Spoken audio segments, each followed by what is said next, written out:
Ladies and gentlemen, welcome to Movie Mortis, where movie madness lives. My name is Nick, And I'm Drew. and we have just been unthawed from an ice block for so long. We called it a hiatus. Tim is taking a sweet time unthawing out the ice block. Why is this relevant? Well, this is an episode of Why Horror Matters, and we'll be talking about The Thing. Yeah, this is the first episode we've recorded since June. So Yeah, it's sorry we. for the hiatus, everybody.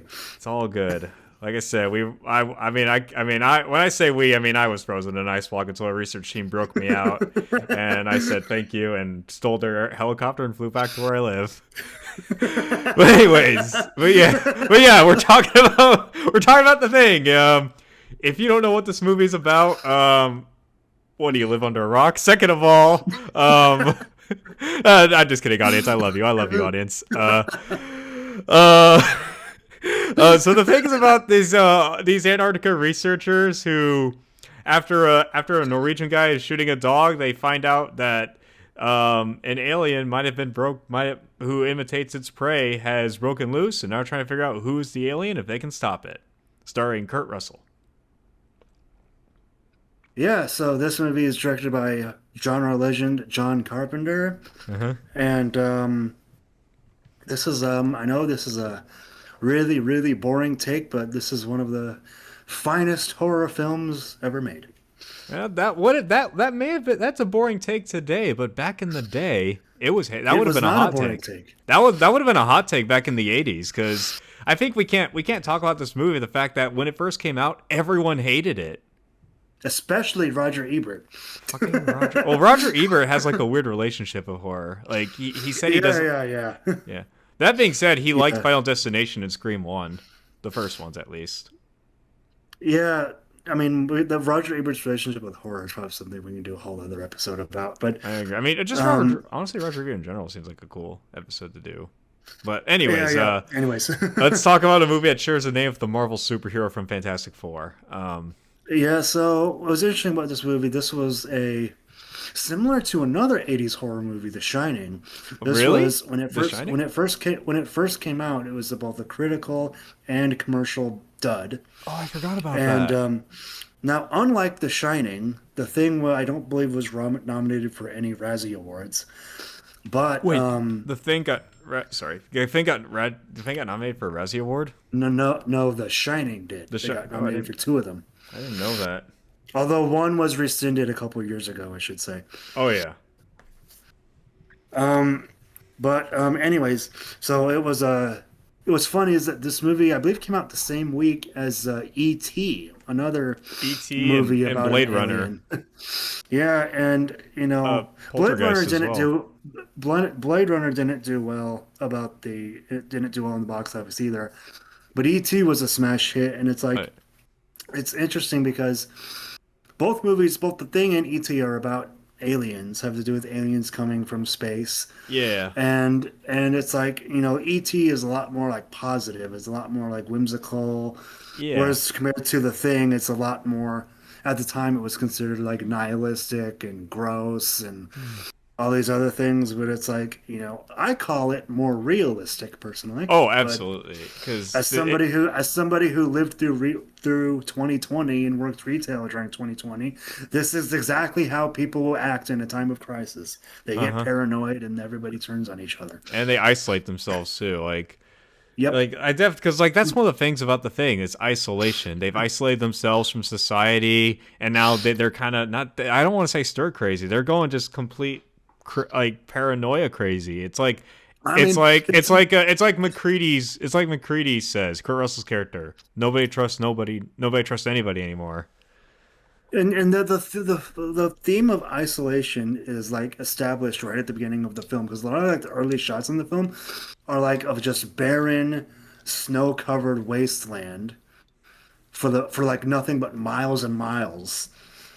And it's like even when that opening sequence when the Norwegian guy's shooting at the dog, it's like a lot of them are in wide shots where you see nothing but behind the behind what you're focusing on, it's just nothing but barren wasteland. Even a lot of the exterior shots of the outpost at the beginning is like the outpost looks kind of small compared to just the mountains and just the nothing around it. Hmm.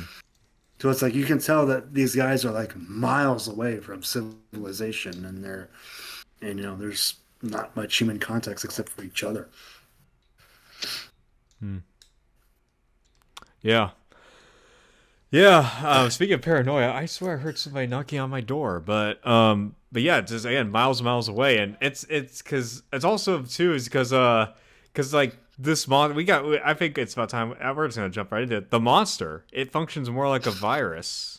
Yes, it is. I mean, it's forgive my pun, but it's a thing that that imitates everything it comes into contact with, Mm-hmm. and it devours everything it comes into contact with. Yeah. It devours everything. But what's interesting too is that the only piece of lore we know about it is that it came from space. It apparently, according to the researchers, was in the ice for like 100,000 years, and we Yeah, don't know. Could this thing have been like a hostile creature to their aliens? Could it? What could it? Was that its own spaceship, and all it ever did was imitate other life? And we don't know its purpose. All it's trying to do is survive and live. And I'm not trying to say them. I'm not trying to be like one of those pseudo lectures, like, oh, it was actually the good guy, but like, but like, it just we don't understand it as we don't understand it, and yet it exactly, and does. It yet, that's but what makes it so terrifying. But I Is feel that like is the too, fear it of the has unknown. openly attacked other people. Like it has. We see the creature. It attacked. It killed all those dogs. Oh, they didn't kill all of them. It attacked all those dogs. It attacks a lot of the humans. Yep. And so it's just like, well, maybe this thing is actually freaking hostile. So burn it. Yeah, that's the only way they can kill it. And I guess now that we're talking about the monster itself, I guess we should probably talk about the real star of the show, which is the practical effects of this movie. Yeah. Like I was watching this movie last night for the podcast. I have the let's see Same. here. I have the 4K release that came out a couple years ago. Hmm. And the practical effects, like they still hold up to this day. Oh, 100%. They Yeah, they are are they are incredible. Yeah, Rob Bottin was the special effects person Mm-hmm. on this movie. Like he did such a phenomenal job with this movie, with the special Mm-hmm. effects in this movie. And you could say he did too good of a job with this movie because it's Oh like yeah. when this movie came out, a lot of the common criticisms was just of how gross the special effects were and all Yeah. that. And it's Oh. like, there is such thing as being too far ahead of your time in many ways, and that's kind Oh of yeah. what the thing was. It was a movie that And was the amount too of ahead of its effort time. that went into it, like Robertine, like spent almost a year in living in the studio trying to get the effects working, and even got hospitalized at one point. Yeah, that's all true. Dude, And dude, this if that yeah, man, if even I know that man, I know this movie never got nominated for an Oscar, but fuck it, give this man something. Give this man something. He deserves something for that. yeah, the special effects are just so good. They're so, you know, when they did in 2011, they did a prequel to this movie called The Thing, Mm-hmm. and that movie uses a lot more CGI, Mm-hmm. and you could tell the difference. It's Yeah. like you Um, could tell the difference. what was the budget for the prequel? Because I feel like I mean like a lot of money went into the practical effects, but how much money do you think went into the CGI for the prequel? Like I'm just curious. This is just like a Let's see here. The Thing 2011. Let's see here. this. Yep. This hour of research is sponsored in part by nobody but viewers like you. Thank you So according to I know this is the most reliable source, but this is from Wikipedia. The budget was $38 million for the prequel or the for original. the prequel. For the Huh. prequel. For the 2011 prequel. $38 million. I don't know, and I know, but like the original had 15 million. Well, I need to adjust that, and I think let's adjust that for inflation. Yeah. Um, so 2011. Here we go. I don't know how inflation works, especially. Oh, here we go. 2000. Here we go. I'm looking at it right now. if okay, 19. Yep, you get to watch us do math, viewers. Which we're all. I for one am terrible at math. Yeah, you get to listen to us do math, people. All right, so 15 million. 00. Shit, I messed up. Okay, 15 0 0 0 0. Okay, so $15 million. Adjust that for inflation. Holy shit, that's actually pretty close to the original budget if you adjust it for inflation. I'm not kidding, Drew. Like, the original had a budget of $15 million. And you said the prequel was 38 million dollars. 30. Okay, well, okay, 38. That's like $4 million more expensive. The prequel is like $4 million more expensive. Oh, so it's adjusted for inflation. That's $34 million for the original budget. Budget of the Yeah. original. All right, It's like yeah. If you adjust that for inflation, it's like $34 million. Well, if you round up, it's like 35. If you round up. All right. Yeah, this has been Math with the Movie Mortis podcast. Stay tuned next time where we're trying to figure out the quadratic formula. Anyways, but before we can figure out the quadratic formula, like, I swear, if we did fucking Goodwill Hunting, that'd be hilarious. But anyways, yeah, the thing. But yeah, knowing that just makes me wonder, like, adjusted for inflation, why did CGI cost just as much as practical effects? Well, we don't know how much they actually spent on CGI. I will say though, there was one scene where they actually built a full practical effect of the monster, but they decided to use CGI anyways. So yeah. Anyways, back to the original. What's interesting about the creature design for the original thing, as in the 1982 one. Oh yeah. Is that it combines a whole bunch of different elements. Like elements? Well, because think about it, it's replicating millions of different life forms. So it's there's that one scene where it grows spider legs. There's the one scene where it's one of the human characters. There's one scene where it looks like a bit of a dog. It has like the Venus flytrap head when he breaks out of the Tide chair and he kills Windows. Rest in peace, Windows. Yeah. And there's that one scene where the first time we truly see the thing, quote unquote, is when the dog goes into the kennel and it sits down in the middle and it morphs into the plant looking thing and it fucking tries to kill all the dogs. That thing looked like a Resident Evil monster. It did kind of look like a Resident Evil monster. Yeah, and of course, like it's got like a lot of tendrils that uses tentacles, which this was inspired by H.P. Lovecraft too, and H.P. Lovecraft and the Cthulhu mythos.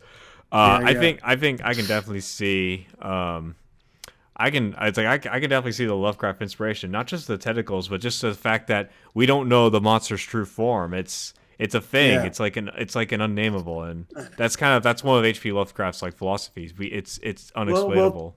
Well, technically, there is a lot of Lovecraft influence, but The Thing is technically an adaptation of I believe a comic or something. A novel called a novel called Who Goes There? Yeah. Oh yeah, I see. I see like the couple videos I've seen about The Thing. They don't mention that. I don't know why they don't mention that.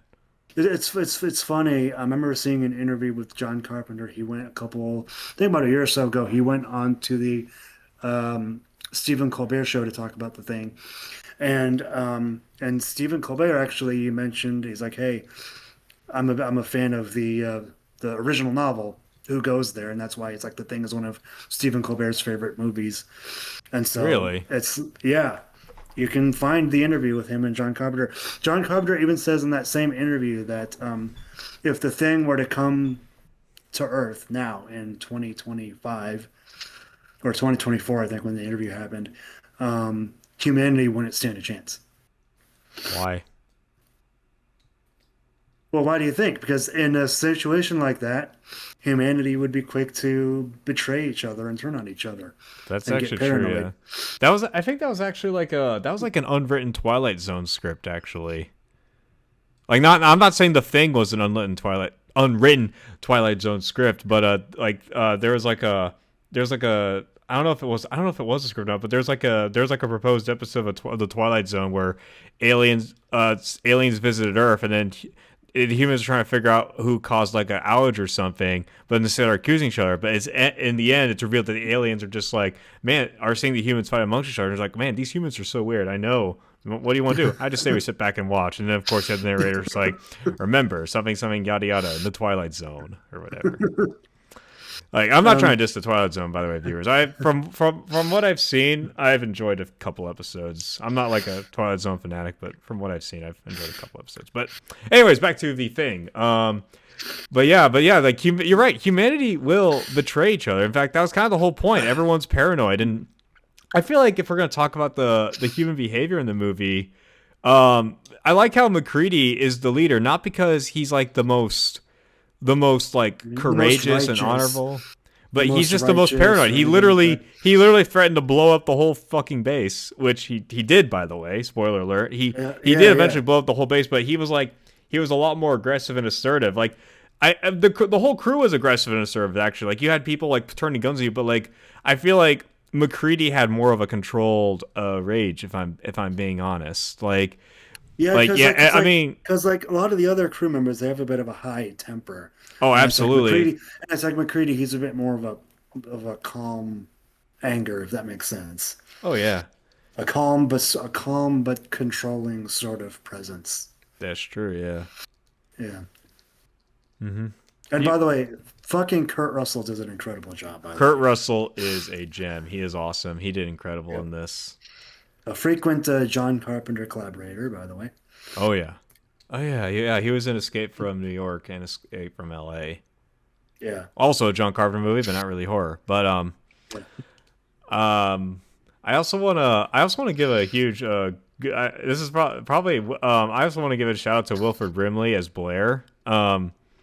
I Oh think yeah, yeah, he the does a good job. diabetes guy. He was pretty good as Blair. I mean, he went I from like totally forgot. I totally forgot he was the diabetes guy. Holy shit. yeah.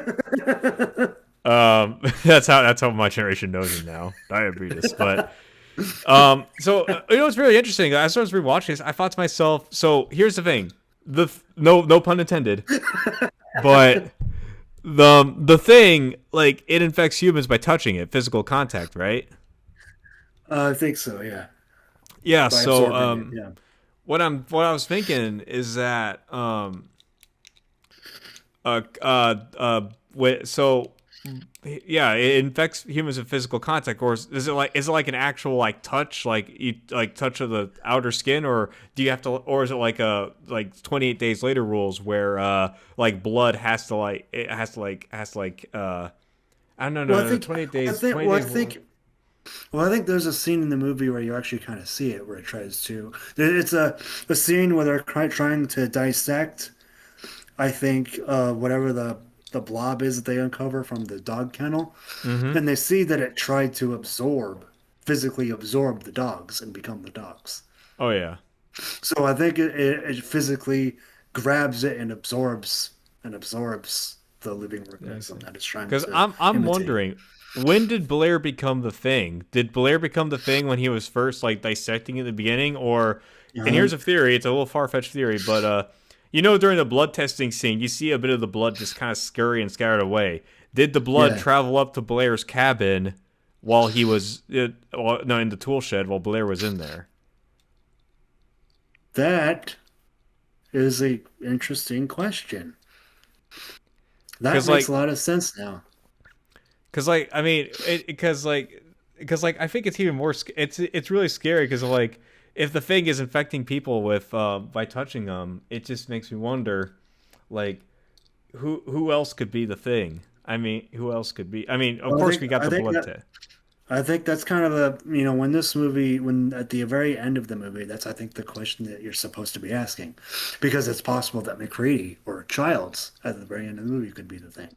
Yeah. It's like a Childs could be the thing, McCready could be the thing, they both could be the thing, or not, or neither of them they could be the thing. They could just be so paranoid that they think each other are still the thing.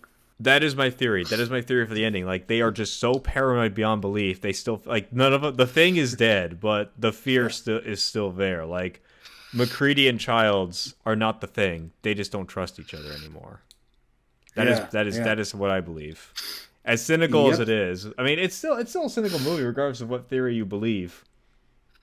Oh yeah. Oh yeah. Um, but like I said, I'm still asking the question: is when did Blair become infected? Was it the blood scurry that traveled to his cabin, or was it when he first dissected the thing? Because here's again the thing, no pun intended. Um, like because like we've seen it take over like not Benson, but like the bearded guy. Like there's a scene where Oh, the Clark. blob reaches out and like what's his name, Clark? I think it's Clark. Yeah, like Or he's the guy who or he goes like hands down on his knees and his hands are all bloody and he does like the screech. yeah, that guy. That's not Clark. That's why am I forgetting that guy's name? Hold on. Hold on. I got the page here. I got the let's see here. Blair, the cook, Paul. So there's Knowles, Palmer, Dr. Cooper, Norris, Bennings, I think was the guy's name. Bennings, yeah, Bennings, yeah. Bennings. Yeah, like Bennings was like absorbed and like there's a scene where you can see his body being like wrapped around by like the tendrils. Excuse me, and everything.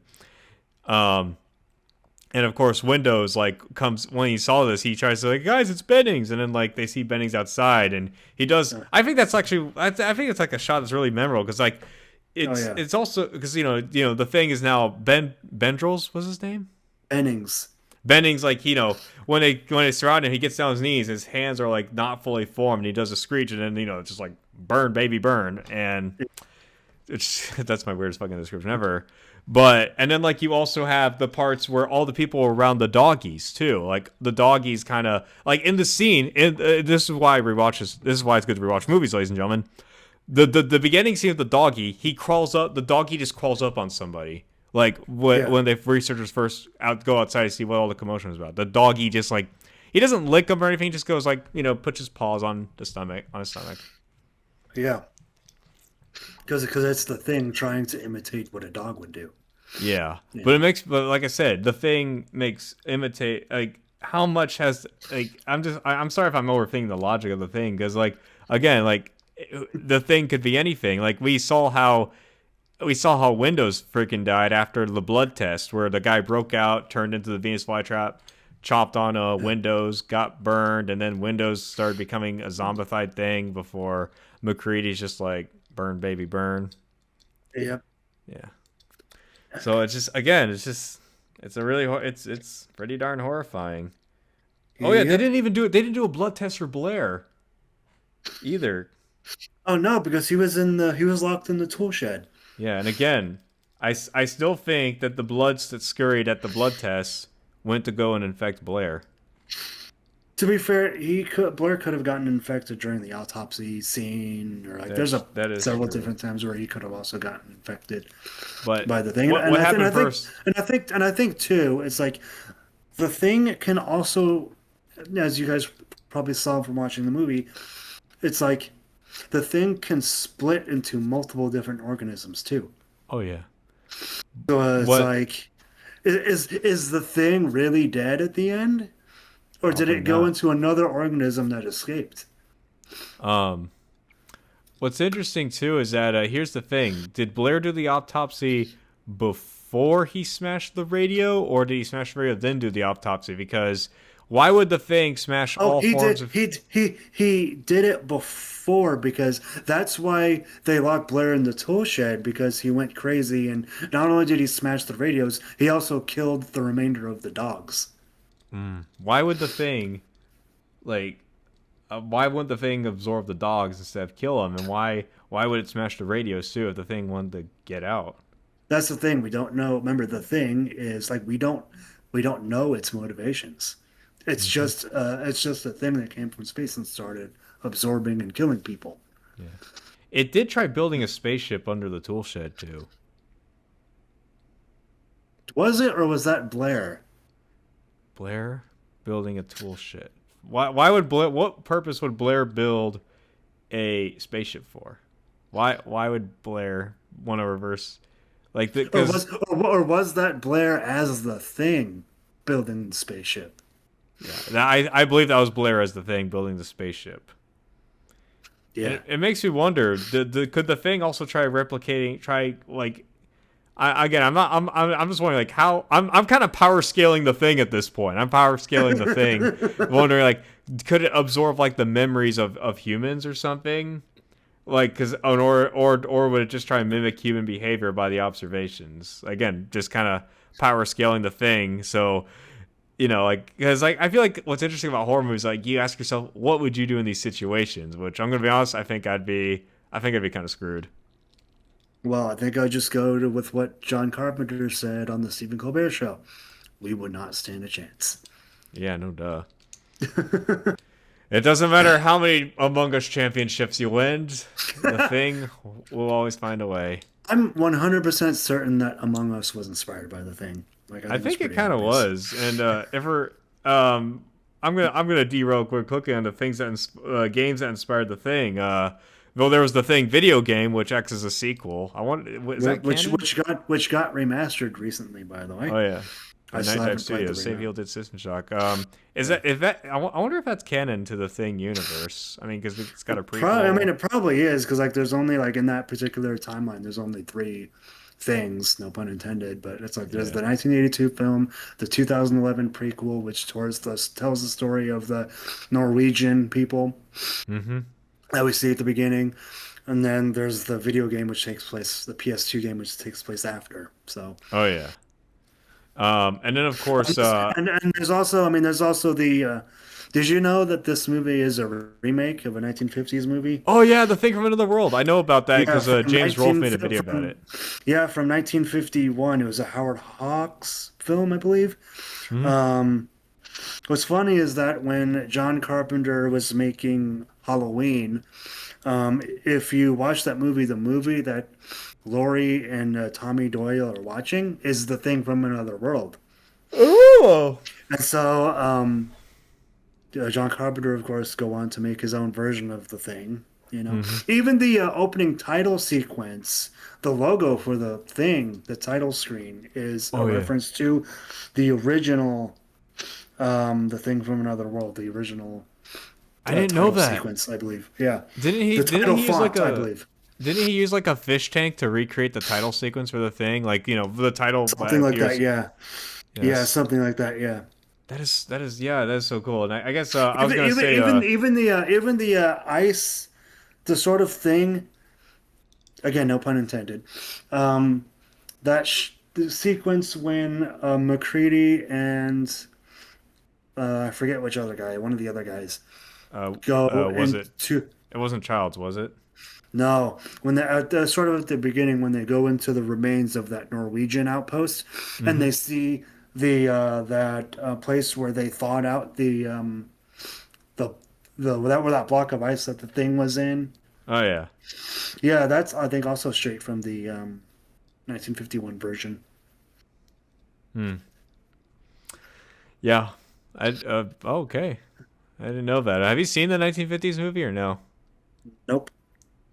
That That might be movie something. that I'm kind of interested in it now. I'm kind of well that interested. movie like the thing in that movie like the monster itself is more like a traditional like Frankenstein Yeah, type it's just a guy in a monster. rubber suit.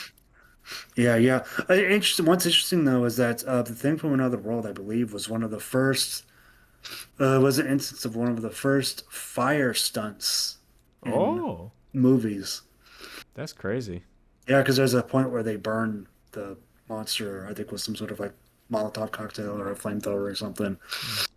So, I'm kind of I now want to start like not only do I want to watch like the old version, but I also want to read. I also kind of want to like read the book or listen to an audiobook version of it because it just makes you curious like if there's any difference between if there's like any difference between the adaptations or something.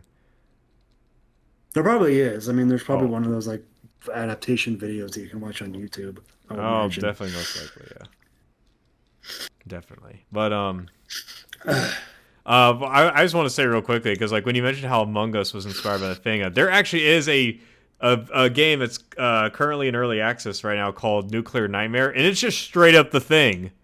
It's Uh-huh. basically Lethal Company, but the thing. All You're right. basically like you're doing. There's no imposter, but there is a monster, and they just recently released an imposter mode where, well, if you get infected by the monster, you can play as an infected crew member possessed by the monster. That's It cool. is. It is like one of those games that requires friends, and it's a mandatory co-op game, or as all the kids are calling it nowadays, friend slop. I I've really never heard that term before. good. I don't like it. I don't like the term because it just downgrades the idea of co-op games. But Yeah. anyways, back to the thing. But that's just what I want to bring out because like that it's like when you mentioned how Among Us was inspired by the thing. It's like Nuclear Nightmares just straight up wears it on its sleeve. Like even the freaking like Steam icon, it's literally just a guy in a fursuit coat pointing at the like reaching for the camera with like the white thing like on the poster.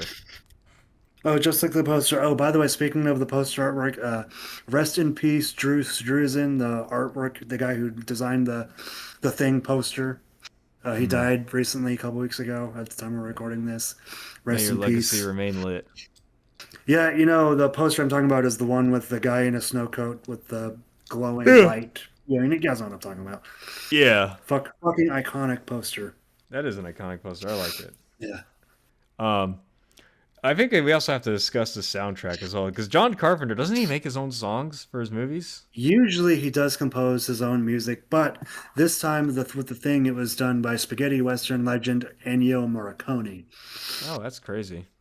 And it's like I remember, so I first saw this movie a couple of years ago, and when I did not know before watching this movie for the first time a couple of years ago that Ennio Morricone did the soundtrack for this movie.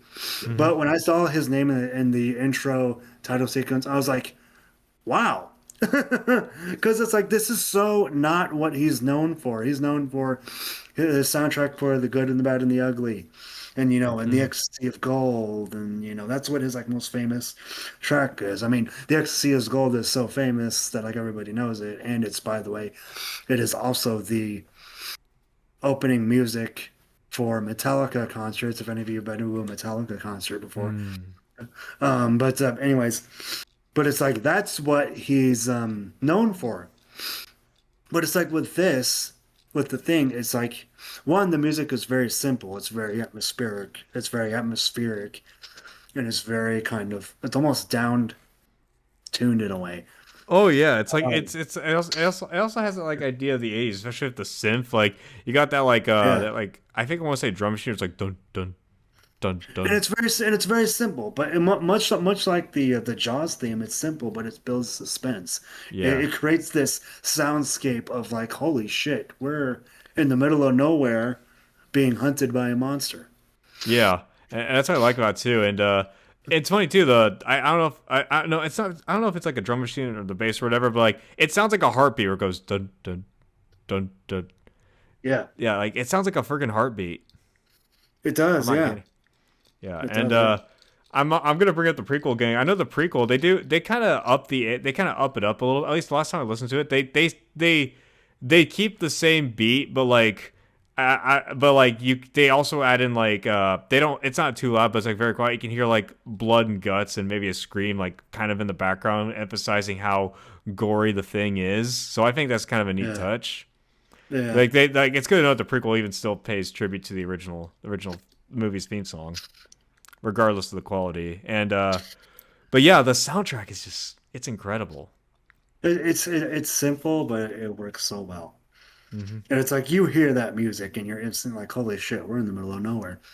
Yeah, like that. Like if I had to rank, oh, I don't know. I mean, like if I'm talking like full like movie soundtracks, Uh-huh. the thing would probably be second place, but first would be Jacob's Ladder, which we'll wait for another day. Which I mean, to be fair, it's like I don't think the Thing soundtrack is. It's not one of those soundtracks that you would probably listen to on its own, but it's like once you combine it with the film, it's like it takes the Mhm. atmosphere to a whole other level. Oh yeah. That'd be a great film topic. That'd be a great topic for another podcast. Our favorite Yeah, film soundtracks, or we can do a top 10 list about it. But anyways, yeah. going back to what's really interesting about the things on. This is just in our comparison to the prequel, but this people said that the original didn't get a lot of marketing. Is that true? I think so. I know. Again, it was kind of outshined by E.T. and even Poltergeist and some of the other movies that were coming out around the time. Yeah. Those probably did get more marketing because those movies like E.T. for example. I mean, that's a Spielberg movie, right? Oh This was yeah. like when he was, you know, He was this is like riding high. arguably that was like the prime of Steven Spielberg's career, Oh, arguably. absolutely, yeah. And Um, it's like John Carpenter. He was mostly known at this time for that one movie, Halloween. hmm You know, you Yeah. know. I will say though, something that's really sad about this movie is that the fact that it bombed at the box office. John Carpenter has said that like it was really hard getting work after this movie Really? Because didn't because he do like They Live, Prince of Darkness, and In the Mouth of Madness afterwards? I'm not he trying to did deny that, but like, he did, but like in the because like I think he had to fight just to get the directing gig for Christine, the Stephen King movie. oh man, And so yeah, it's like it did because because I think They Live was like a few years after the thing, I want to say. Um, but um, but yeah, there was a period of time where he was kind of having a hard time getting work. So yeah, because I heard it demoralized Carpenter, which is it like I said, did, it's yeah. kind of a shame because I know Carpenter made like a few other he made a few other bangers afterwards. Like I said, They Live, In the Mouth of Madness, which is on my to So yeah, watch so list. yeah, so Christine came out in 1983, so the year after.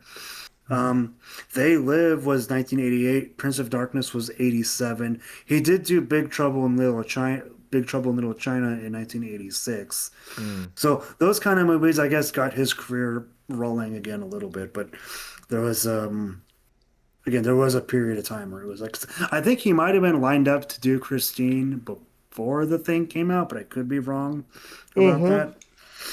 So, Yeah. Um, Yeah, and I get because I also want to bring up marketing. 'Cause I remember the 2011 prequel actually got quite a bit of marketing. yeah, but it still didn't help it.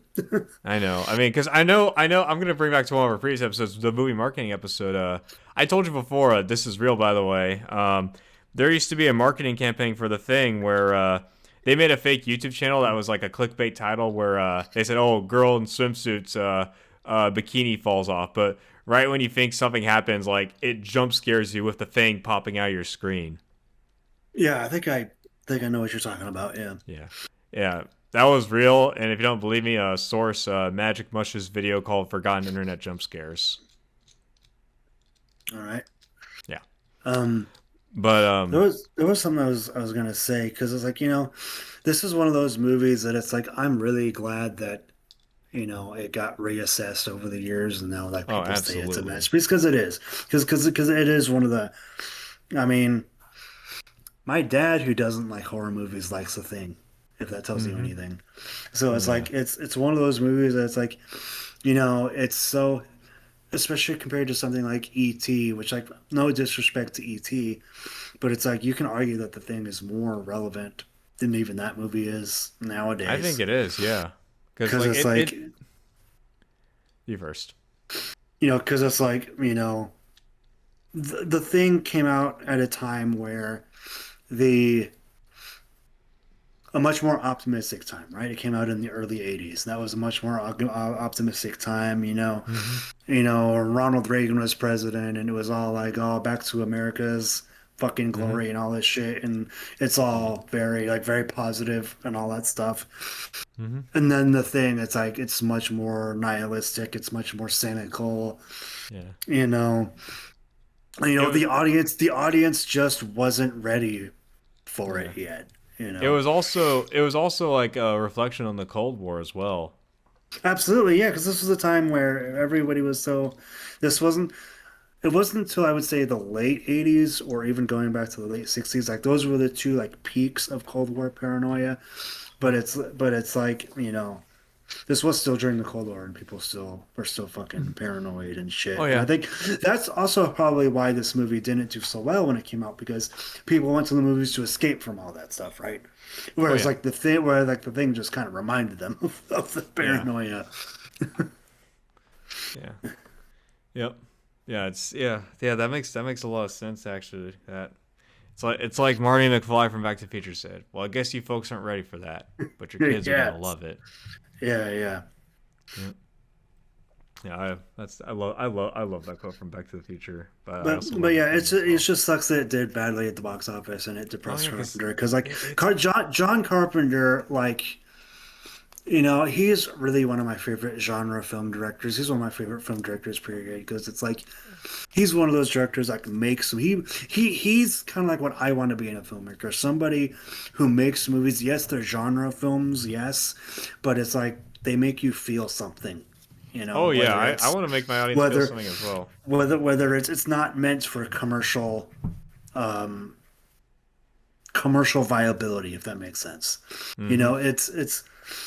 It's funny. I was talking to my dad about this yesterday because one of the films that he followed up this movie was They Live, right? Yeah. And that's a movie that's like he it's a very like you can look at it as a fun genre film, right? Admittedly, disclaimer, I have still yet to see They Live. I have I the saw it. It's steel great.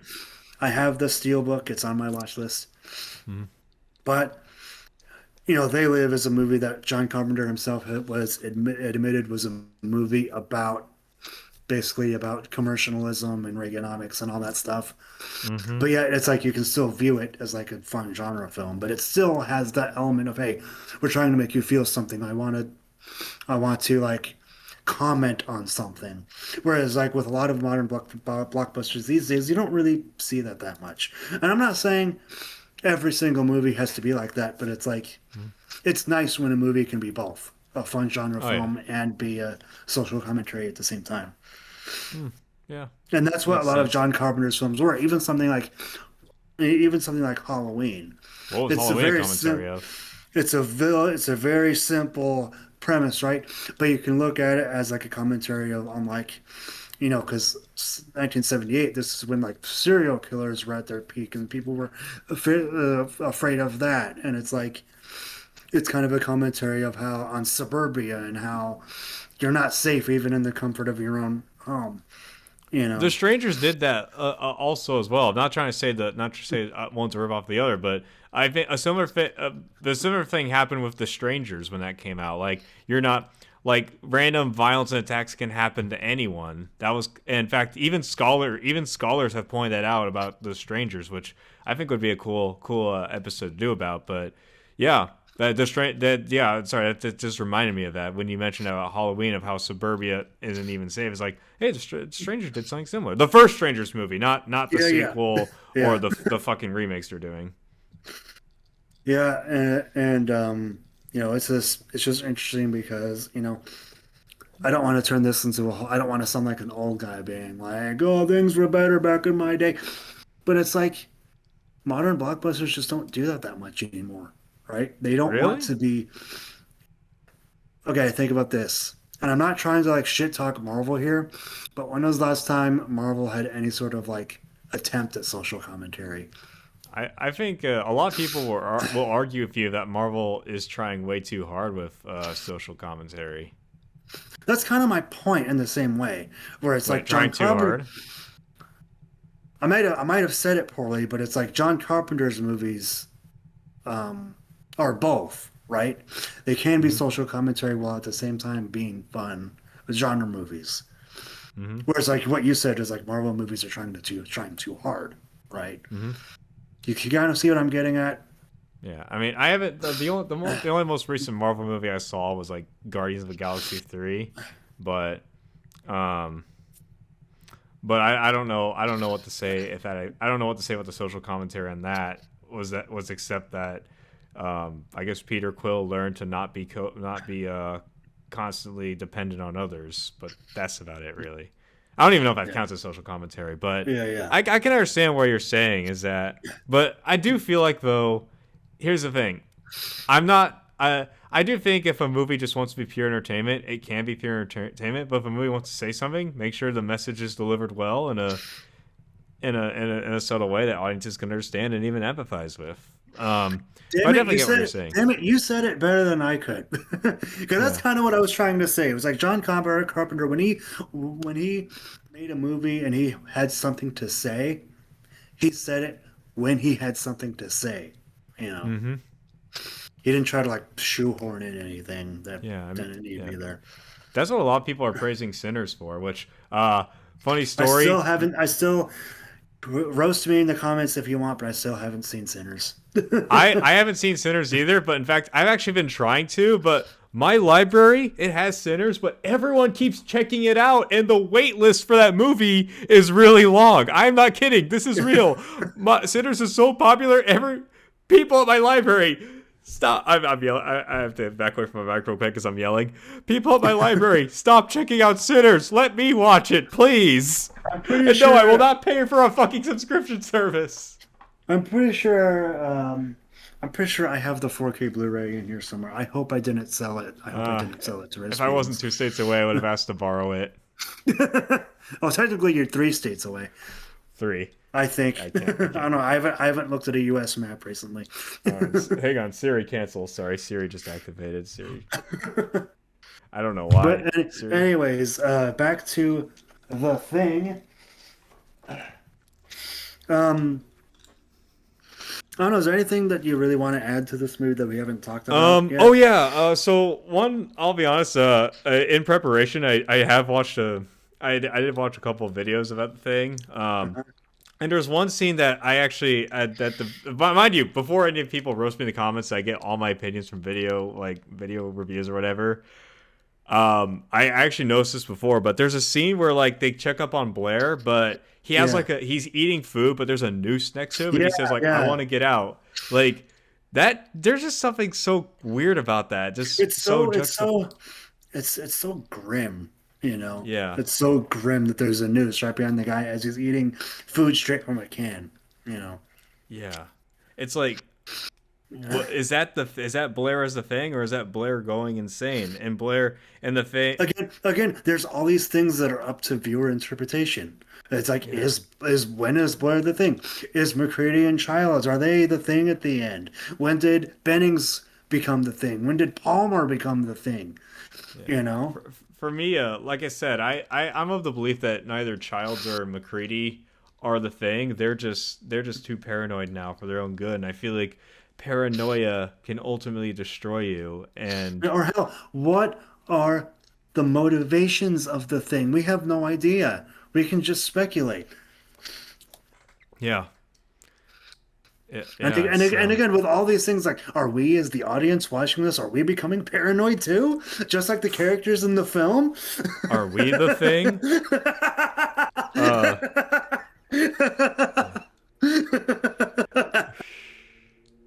yeah. I know the perfect way to end this because What? I just need to make sure real quick. Are we all out of? I don't know if I have anything else to add on to this movie, except like I said, the soundtrack's great, the visuals are good. I love the set of the Arctic base, and Oh yeah. also I hate cold weather too, so I'd probably be more afraid of freezing to death than I would be assimilating by the thing. I'm the complete opposite. I prefer cold weather to hot weather. That's fair. There's a reason I spend so much money on multiple events, sevenfold hoodies, and multiple band hoodies and shit. Because I like the cold weather. I like dressing for the cold. And of course, I live in California where it's hot most of the year. So, Try living in Texas. It's either it's scorching hot in like the middle of the year, but at the end of the years, it's a winter wonderland. Actually, yeah, well, to be fair, yeah, I did used to live in Chicago and New Jersey years ago. So I know that's what the fair. really cold. I knew what the really Yeah. cold is like. Um, who is your favorite character in the thing? I don't know, because like the thing is not like a character-driven film, so like there's not too much to each character. Mm-hmm. But um, I don't know, because I didn't like quote unquote like any of the characters, other than maybe Clark, because like he's clearly a dog person, and I'm also a dog person. Um, so yeah, I, the saddest part of the movie for me was when the dogs died. poor puppers. Um, I kind of liked Windows a little bit. Like, yeah, I mean, he wasn't as entertaining to watch as someone like McCready or Childs, but he just seemed like yeah, kind of a guy who just kind of stood by, stayed in his lane, and actually tried. Like, he was the radio guy. He tried to communicate yeah, with yeah, everybody. It's a shame, yeah. and it's a shame. Who was the most brutal death in the thing? Who do you think died the Oh most man, the worst? most brutal death. That's a hard question because they're all pretty brutal. Oh yeah. Um, Like, here's the thing. Like, if you get absorbed by the thing, like, do you lose? Do you? Is it just like going to sleep or spacing out for all of eternity? Like, you're not there. It's just the thing, or does it like, or do you maybe feel like an inside pain eat you up like because like when we see like that scene in the blood test, which I think we should talk about the blood test there, but like after the blood test gets revealed, the guy just stays still for a bit, but it's only when the thing starts transforming, he starts like shaking and rocking the couch, and he's like deforming everything. Like, is that the yeah. thing just like finally suffering? Going, is that the thing just trying to escape and or something, or is that someone trying to fight the thing, like we're trying to fight back for what little control of their body or consciousness they have? Yeah, I would say, to get back to your question, I would say the most brutal death would probably, I'm trying to remember the guy's name, but it's the guy, it's not Bennings, but it's the guy whose like head comes like separated from his body and his neck turns as this green goop and his like head is on Ooh, the ceiling yeah, I know what and you're there's like talking about, spider but legs coming out of it. He was like, yeah, I know what you're talking about. I'm gonna be honest. I think that guy was already dead the moment he had a heart attack. I yeah, would. I mean, that is probably the most gruesome scene. But in terms of deaths, I want to say maybe maybe Windows because like Venus flytrap got fucking bit to death and he starts yeah, bleeding after he gets spit out, then becomes assimilated before freaking Oh, but there was also Bennings as well because you can actually see a scene where he's like getting wrapped in tendrils and just being absorbed yeah, by the damn thing. yeah, So I'm probably gonna say Bennings was the most brutal death. yeah. But like I And said, like I kind of said, like they're all brutal in their own way. oh yeah. And then my last thing would be what did you think about the blood test scene? Because that gets talked about a That lot. man, that's kind of the difficulty about that scene because like it gets talked about a lot. So it's like I'm not sure what else we could really add, but That's true. it's such a great use of it's such a great example of like suspense because it's like as McCready is testing out each blood, it's like you don't each blood like you sample, it's like you don't know which one's gonna happen. And when that, I believe it was Palmer, when his blood does turn to about to be the thing, it comes out of nowhere. Yeah. He touches it and it's like Oh and yeah. it's almost like a bit of a jump scare. Like if like okay, this is gonna sound crazy, but if fucking McCready was looking over it like this, he got his head over the freaking petri dish. If he burned Yeah, that yeah. thing with his head over the petri dish, that thing could have just like took his head clean off. Oh yeah, absolutely. Yeah, or I better yet, you should be glad. You should be thankful no blood kind of splattered on him because that could have turned McCready into the thing. Assuming he wasn't already the thing.